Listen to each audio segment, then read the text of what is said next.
Yang berharap ini gagal, para nyinyir dan para pembenci yang menjadikan politik sebagai tujuan hidupnya.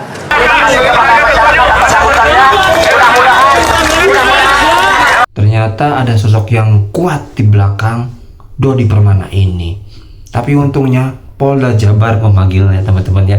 Coba kita lihat dulu videonya. Yang berharap ini gagal, para nyinyir dan para pembenci yang menjadikan politik sebagai tujuan hidupnya tanpa pernah bisa membedakan mana kepentingan politik dan mana kepentingan kebangsaan. Walaupun kebijakannya baik karena beda dengan politiknya, dia mengatakan buruk. Dan walaupun kebijakannya buruk karena sama dengan politiknya, dia katakan baik. Ini orang yang tidak punya spirit nasionalisme. Dia hidup mempertuhan politik dalam setiap waktu. Saya katakan, dia hidup mempertuhan politik dalam setiap waktu. Meskipun lidahnya berkata bertuhan pada Allah, tetapi hatinya dalam setiap hari hasud dan menjadikan politik sebagai tujuan hidup. Emang rada-rada si Dodi Permana ini ya, ketika ada pemimpin baik, ya pemimpinnya jujur seperti Kang Deddy, ya malah dilaporin, malah digembor-gemborin katanya, menjelek-jelekan Kang Deddy lah, sampai itu jalan bukan punya Kang Deddy katanya, itu hasil dari gubernur sebelumnya. Otaknya di mana tuh si Doni ya teman-teman? Mendukung saya warga Jawa Barat Emosi seperti itu ya teman-teman, ke para pendemo ya, sampai ya bicaranya pun seperti itu ya. Itu bentuk ke rasa emosi ya, karena ya itu pemimpin baik kenapa di demo. Bang Iwan, sebenarnya saya waktu si Dodol ngebahas soal KDM katanya nggak ngebangun jalan itu, ya katanya cuma ngebangun 17%. Saya udah pengen tuh bikin video ngebahas soal itu, tapi nggak jadi. Ya emang kenapa Bang? Kok nggak jadi? Ya soalnya pas waktu mau bikin, beritanya ketutup sama berita dia magang jadi MC di Gedung Sate. Oh, yang jadi penyusup? Iya itu. Akhirnya kita bikin yang itu dulu. Ya kita bikin itu dulu karena ngejar waktu, Mang. Saya tetap pengen ngebahas, penasaran. Si Dodi Permana magang menjadi MC ya, emang ya nggak seharusnya sih ya menjadi MC, karena ya dari kosakatanya darinya pun ya kurang dipahami teman-teman.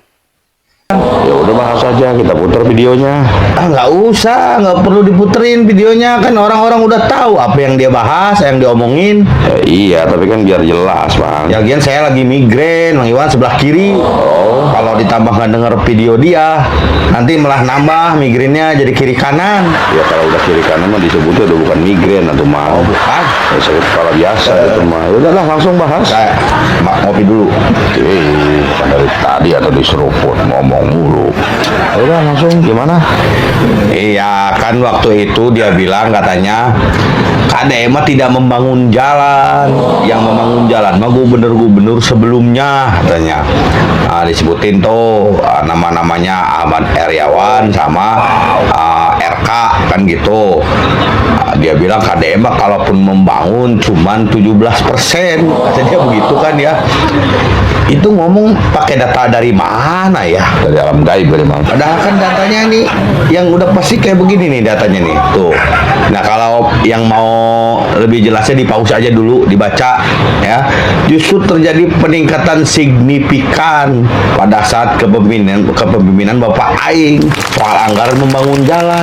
17% dari mana? Ya, iya kalau kata dia mah KDM itu tidak membangun jalan, hanya mempenetrasi jalan yang sudah ada, kata gitu. Udah mau pemilihan bahasanya jorok. Masa penetrasi? Kontrasepsi kali. Penetrasi, rehabilitasi mungkin. Itu rehabilitasi. Udah intinya mah gini, kalau dia bilang yang disebut membangun itu adalah membuat ya, membikin dari yang tadinya nggak ada menjadi ada, berarti Pak Aher dan Pak RK juga sebenarnya dia nggak membangun dong. Kalau intinya membangun adalah membuat, jadi mereka juga nggak membuat dong. Ya kan jalannya udah ada. Mereka mah tinggal ngebagusin. Nah, terus jadi yang membuat siapa tuh? Ya harusnya si Dodol ngomongnya yang membangun jalan berarti ya denles atuh. Wow. amat ke Dendles. Ya kan Dendles yang pertama membangun jalan di Pulau Jawa dari Anjar sampai Panarukan. Nah itu dibelokin ke Bandung. Jadi jalan-jalan di Bandung itu sejak zaman Walanda udah ada. Jadi gubernur-gubernur sekarang mah ya emang tinggal ngebagusin aja tuh, nggak bikin lagi. Wah. Ya bukan cuma di Bandung kali Mang, intinya di Jawa Barat. Ya, gitu. Iya, cuman kan masalahnya ngebagusinnya sampai tuntas apa enggak tuh yang di Jawa Barat. Kan ada sebagian yang belum dibagusin, ada kendala ini kendala itu. Tapi kalau dibilang 17% mah tuh nunggu loge mikir heula. Baru bahasa Indonesia tuh. Iya, orang gila juga mikir dulu tuh masa 17%. Yang di pikiran dia itu membangun tuh yang tadinya nggak ada jalan jadi ada jalan gitu. Ini aja tuh orang ya ngomongin masalah ngebangun.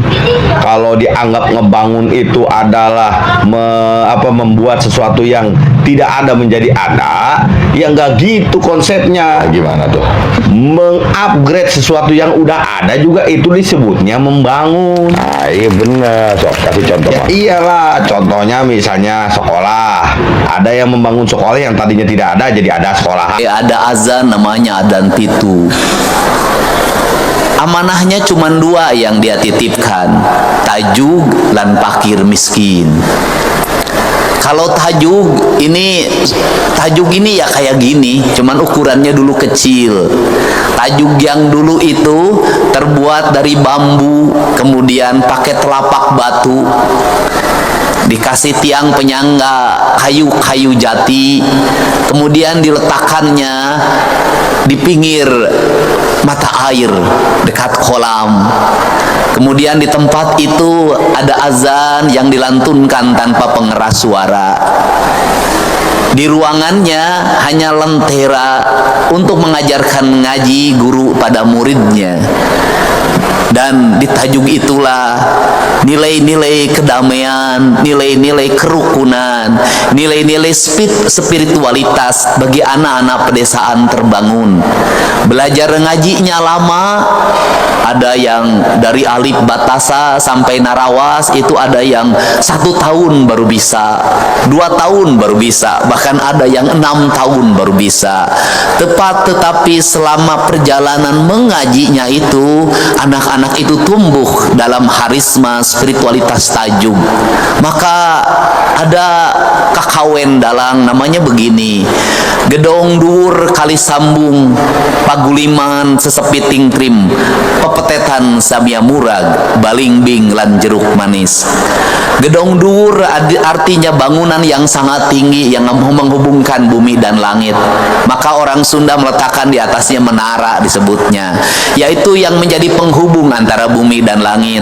Dan yang menjadi penghubungnya adalah suara azan untuk mengingatkan orang agar dia kembali pada Allah.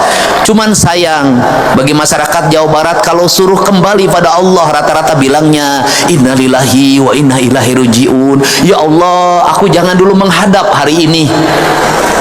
Dan dianggapnya orang yang menghadap Allah itu adalah orang yang mati.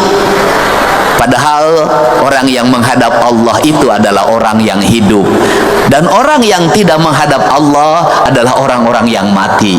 Sesungguhnya panggilan azan itu adalah panggilan untuk orang agar kematian berubah jadi kehidupan. Mati telinganya, mati tangannya, mati hidungnya, mati matanya, mati lidahnya, mati hatinya. Maka suara azan itu mengingatkan dia untuk segera kembali hidup agar telinganya hidup, matanya hidup, hidungnya hidup, lidahnya hidup, dan kematian matinya hidup. Kata orang Sunda itu, jaga panon ku awasna, jaga celi ku danguna, jaga irung ku angsena, jaga letah ku ucapna, jaga hate ku ikhlasna. Maka masjid itu sesungguhnya merupakan sumber dari kehidupan dan tempat untuk menghidupkan orang-orang yang mati. Maka orang-orang yang bersujud adalah orang-orang yang hidup. Orang-orang yang tidak pernah bersujud itu adalah orang-orang yang mati. Maka di kaidahnya pengikut talkinnya Abah Anom pasti diajarkan untuk ditalkinan. Maka talkin itu diberikan, diperdengarkan pada orang-orang yang hidup tapi tidak punya kesadaran agar dia mengerti kehidupan. Di kita juga ada tradisi talqin. Talqin dibacakan ketika orang sudah mati agar dia mendengar menuju kehidupan yang abadi. Dua-duanya sama. Semoga Masjid Darussalam ini menjadi masjid tempat berkumpulnya orang-orang yang hidup, bukan orang-orang yang mati. Karena orang hidup, maka saya sampai pada tingkatan yang kedua, yaitu di masjid itu dititipkan fakir miskin. Maka di masjid itu dititipkan fakir miskin. Kesadaran kolektif yang kedua, setelah kita membangun rumahnya Allah, setelah kita membesarkan rumahnya Allah, setelah kita membangun kehidupan yang abadi di rumahnya Allah, yang ada dua rumahnya itu, satu ada rumah ini masjid Baitullah, yang kedua ada rumahnya yang ada di sini di hati kita. Maka tugas kita yang kedua adalah menjaga anak-anak yatim untuk tetap bersekolah, menjaga orang-orang miskin untuk tetap makan makanan yang sempurna, menghindarkan dari berbagai peristiwa kriminalitas yang terjadi di Jawa Barat. Setelah saya amati, seluruh peristiwa kriminalitas itu selalu berawal dari kemiskinan. Saya bercerita kisah sedih yang insya Allah nanti hari Rabu selesai. Ada seorang ibu yang speak up di media sosial karena adiknya ditahan, dituduh, dan fakta bukan tuduhan, membeli motor curian. Adiknya itu pinjam sana sini ingin ngojek. Untuk membeli motor curian itu maka terkumpullah uang 2 juta. Dia tidak tahu kalau motor itu yang dibeli adalah motor curian. Pencurinya tertangkap, maka Mang Ehep yang membeli motor ini pun ditangkap dan ditahan. Saat pergi menuju tahanan, anaknya baru terlahir. Dia punya 3 anak. Saya mencoba untuk bertemu dengan si tetehnya yang speak up itu. Kemudian saya meyakini memang dia orang miskin yang membeli motor dan tidak tahu curian itu untuk menghidupi anaknya dan istrinya. Kemudian saya bertanya kepada kejaksaan, bisakah yang disebut dengan restoratif justice? Bisa. Saya bertanya pada kasat reskrimnya, bisa enggak restoratif justice? Bisa, asalkan ada rasa maaf dari pemilik motornya. Kemudian saya mengundang pemilik motornya, mahasiswa Unpad, orang Bogor, yang dia motor itu kesayangannya, diberikan dari ibunya. Dan saya bertanya, kamu mau memaafkannya? Dia katakan, kalau melihat Bang Usep saya memaafkan, tapi yang nyurinya memang profesinya mencuri, tidak akan saya maafkan. Maka saya memilih untuk memberikan motor baru bagi yang dicuri itu, dan dia harus mengikhlaskan motor yang 2 juta itu, bukan hanya dimaafkan, tapi motornya diberikan. Biayanya cukup 23 juta motor baru, dan 10 juta untuk biaya hidup Mang Usep bagi anak-anaknya. Tetapi uang 33 juta itu telah menyelamatkan orang dari penjara 2 tahun. Ketika penjara 2 tahun itu apa yang akan terjadi? Istrinya apa yang harus didapat dalam setiap hari? Ketiga anaknya makannya dari mana? Susunya dari mana? Biaya penyelidikannya berapa? Biaya penahanannya berapa? Biaya untuk penuntutannya berapa? Biaya dakwaannya berapa? Biaya vonis hakimnya berapa? Biaya LP-nya selama 2 tahun berapa? Mungkin lebih dari 100 juta. Menurut saya lebih adil mengeluarkan 33 juta untuk kebebasan manusia dibanding di penjara 2 tahun lebih dari 100 juta. Semoga tajuk ini, masjid ini menjadi inspirasi untuk membangun rasa adil dalam kehidupan kita. Membangun kesadaran dari tajuk ini akan membangun rasa keadilan, dan akan lebih adil lagi kalau Ketua Majelis Permusyawaratan Indonesia sudah memusyawarahkan keadilan bagi.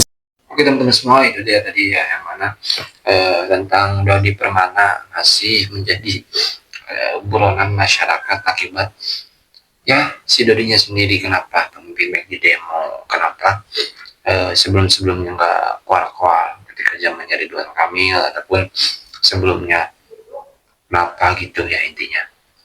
Dan ini menjadi permasalahan sih, sebetulnya ada apa gitu. Kenapa sampai segitunya, sampai nggak suka dengan Kang Deddy Mulyadi? Itu yang jadi pertanyaannya. Ya, apakah karena ya ada seseorang ataupun siapa yang menyuruh, ya kita nggak tahu. Teman-teman, coba nanti kita terus pantangin ya berita tentang si Dodi Permana ini. Oke, dari pun Kang Deddy Mulyadi ya sampai berkomentar bahwa siapa yang nggak suka dengan kebijakan ini ya para penyinyir gitu, intinya teman-teman, para politikus yang nggak sejalan, yang mana walaupun kebijakannya baik, tapi kalau bertentangan dengan politik mereka ya bakal dilawan gitu. Dan ini sama aja menuhankan politik seperti itu ya, menurut Deddy Mulyadi. Dan itu emang benar teman-teman ya. Oke teman-teman, itu video ini. Terima kasih, semoga selalu dimanapun teman-teman berada. Terima kasih. Assalamualaikum warahmatullahi wabarakatuh.